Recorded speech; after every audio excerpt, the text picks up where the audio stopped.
বাস্তৱ জীৱনৰ কিছু সত্য কথা জানো আহকচোন। ফুল যিমানেই ধুনীয়া নহওকনো কিয় প্ৰশংসা সুগন্ধৰ পৰাহে লাভ কৰে। মানুহ যিমানেই ডাঙৰ নহওকনো কিয় তাৰ প্ৰশংসা গুণৰ দ্বাৰাহে হয়। ফুল কেতিয়াও দুবাৰ নুফুলে, জন্ম কেতিয়াও দুবাৰ নহয়।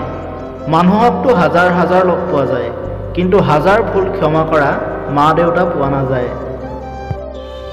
মানুহৰ জীৱনত তিনিটা বস্তু বেছি বিশৃংখল হৈ থাকে।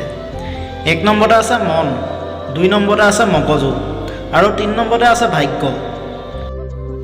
মনে কি বিচাৰে আৰু মগজুৱে তাক বিচাৰিবৰ বাবে সহায় কৰে, কিন্তু হয় সেইটো যিটো ভাগ্যত লিখা থাকে। বেয়া সময়ে কন্দুৱাই, কিন্তু বহু কিছু কথা শিকাই থৈ যায়। সকলো সময়তে সেইসকলৰ লগত নাথাকিবা যাৰ লগত থাকি তুমি সুখ পোৱা। কিছু সময় সেইসকলৰ লগতো থাকিবা যিয়ে তোমাৰ সুখ চাই হাঁহি থাকে।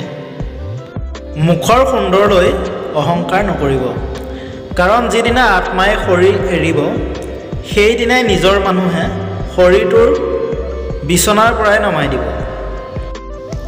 প্ৰেমে মৃত্যুক ক'লে মোক সকলোৱে বিচাৰে, তোমাক কিয় বেয়া পায়? মৃত্যুৱে ক'লে তুমি দুমুখী আৰু মই সত্য। সত্য সদায় বিষৰ দৰে লাগে।